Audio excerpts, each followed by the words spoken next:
सियावर रामचंद्र की जय. अगस्त्य मुनींच्या आश्रमामध्ये रामचंद्रांना अगस्त्य मुनी वेगवेगळ्या कथा सांगतायत. म्हणजे शंभुकाच्या मृत्यूनंतर अगस्त्य मुनींच्याकडून या कथा सांगणं चालू आहे. अगस्त्य मुनींनी आत्तापर्यंत रामचंद्रांना राजा श्वेताची कथा सांगितली आहे, त्याच्या आधी राजा क्षुपाची कथा सांगितली आहे आणि आता ते दंडाची कथा सांगू लागलेले आहेत. मी तुम्हाला त्या मागच्या कथेतला थोडासा भाग कंटिन्यू करतो यासाठी की लक्षात यावं. मनूचा म्हणजे ब्रह्मदेवानी सृष्टीची निर्मिती करताना मनूची निर्मिती केली. मनूकडं राजा म्हणून सगळ्या गोष्टी सोपविल्या. मनूचा पुत्र इक्ष्वाकू आणि या इक्ष्वाकूला 100 पुत्र निर्माण झाले. या 100 पुत्रापैकीचा सगळ्यात धाकटा पुत्र दंड आणि या सगळ्यात धाकट्या पुत्राला एक मोठं राज्य इक्ष्वाकूनी निर्माण करून दिलं. ते राज्य म्हणजे विंध्य पर्वत ते शैवल पर्वत याच्यामध्ये असलेला जो परिसर होता तो दंडाला राजा म्हणून सुपूर्द केला.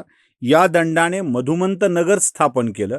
मधुमंत नगर स्थापन केल्यानंतर त्याच्या राज्यात शुक्राचार्य ऋषी शुक्राचार्यांचा आश्रम होता. त्या आश्रमात तो नित्य जायचा. यावेळीही गेला आणि गेल्यावर तिथे दैत्यगुरु शुक्राचार्यांची कन्या अरजा त्यांना भेटली. ही अरजा मोठी सुंदर होती. अरजेवरती या दंडाचं मन बसलं. त्यानं अरजेला स्वतःला समर्पित कर अशी विनंती केली.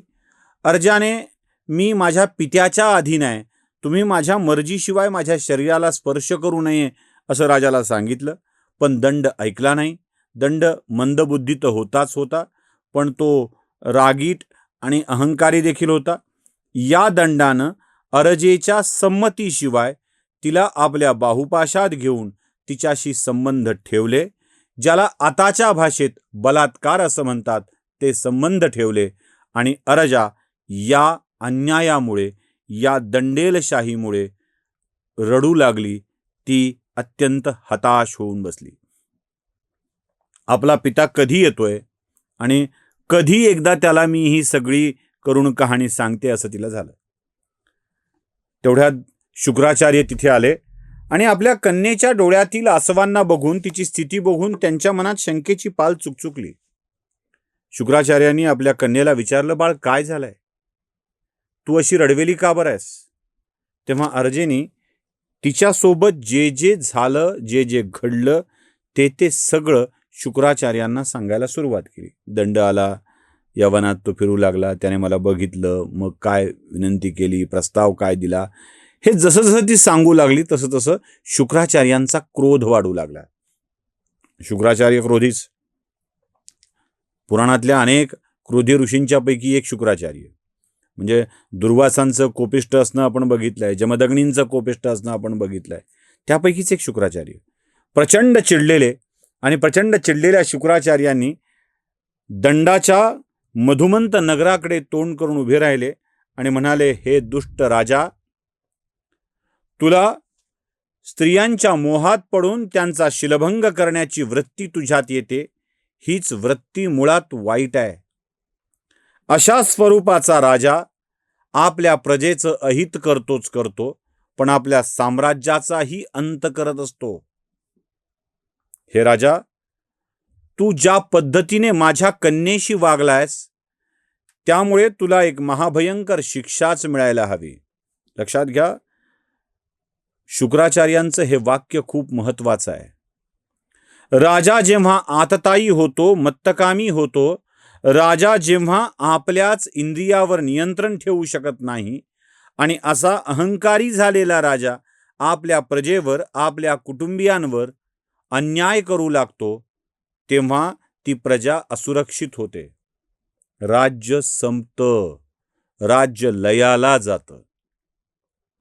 अशा राजाला त्याच्या राज्यातून पदच्युत करणे आवश्यक असतं आणि ते नाही केलं ना तर राज्य संपून जातं. ही रामायण काळातली गोष्ट आहे. अशा कथा आपल्याला पुराणामध्ये वारंवार सापडतील. राजा जेव्हा आपल्या कर्तव्य भ्रष्ट होतो, मी त्या वेगवेगळ्या कथा सांगणार आहे. म्हणजे हिरण्यकश्यपूला का मारलं, हिरण्याक्षाला का मारलं, रावणाला का मारलं? कारण राजा पथभ्रष्ट झालाय, कर्मभ्रष्ट झालाय. आणि असा कर्मभ्रष्ट राजा आपल्या सत्तेच्या उतरवलाच पाहिजे. त्याचं राज्य संपवलंच पाहिजे, त्याचं राज्य करणं संपवलं पाहिजे, राज्य संपवलं पाहिजे नाही. रावणाला संपवून बिभीषणाला त्याच्या राज्यावर बसविणारा राम राज्य नाही संपवत, राजाची कारकीर्द थांबवतो. हे फार महत्वाचं आहे. वालीला संपवून सुग्रीवाला त्याच्या सिंहासनावर बसविणारा राम, हिरण्यकश्यपूला संपवून त्याच्या पुत्राला प्रल्हादाला त्याच्या राज्यावर बसविणारा राम विष्णू, या सगळ्यांचा आपण एक विचार केला पाहिजे की का संपवलंय. संपवण्याचं कारण राजा पथभ्रष्ट झाला हे आहे, राजा मार्ग चुकला हे आहे. मी उगाच वाटलं म्हणून काढलं असं नाही. शुक्राचार्यांनी आपल्या हातात कमंडलूतलं जल घेतलंय आणि या दंडाला शाप दिलाय. काय तो शाप? हे दंडा, तू उन्मत्त झाला आहेस, तू कामाग्नीने भस्म झाला आहेस. हा कामाग्नी तुझ्या संपूर्ण राज्याला जाळून टाकील. तुझ्या मधुमंत नगराचं अस्तित्व शिल्लक राहणार नाही. भस्मसात होईल तुझं अख्खं नगर, अख्खं राज्य. आणि या भस्माच्या बाजूलाच, या विनाशाच्या बाजूलाच सगळे ऋषीमुनी निवास करून असतील. पुन्हा तुझ्यासारखा राजा या भागात निर्माण होऊ नये म्हणून. शुक्राचार्यांच्या शापाची निशी, तपस्व्यांचा शाप खूप भयंकर असतो, ज्ञानी माणसांचा शाप असतो, तो वाचासिद्धीच असते ना त्यांना.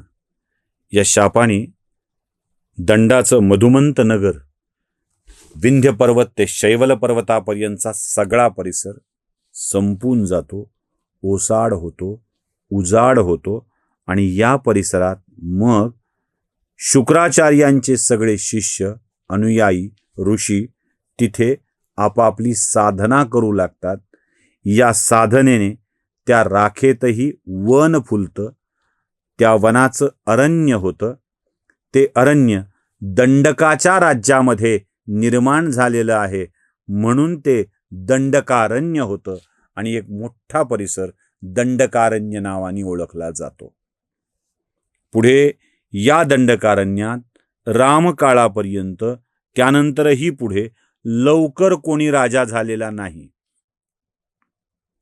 हा असाच वनाचा परिसर तिथेच तसाच तो पडून राहिलेला आहे.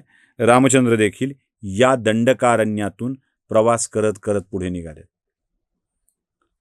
महर्षी अगस्त्य या सगळ्या कथा रामचंद्रांना सांगतात.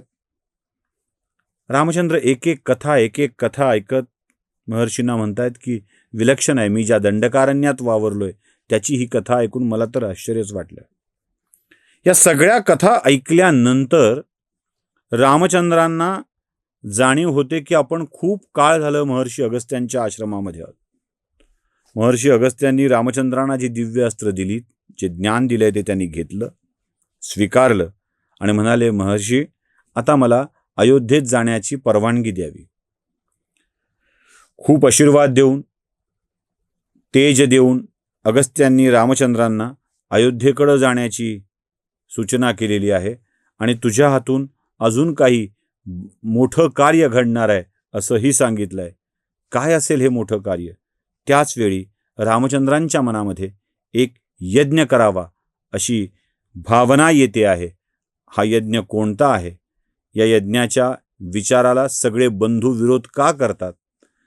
कोणता यज्ञ रामचंद्रांच्या मनात येतोय आणि त्याला बंधू विरोध करतायत? आणि दुसरा कुठला यज्ञ त्यांना सांगितला जातो? ते सगळं बघूया पुढच्या भागात. सियावर रामचंद्र की जय.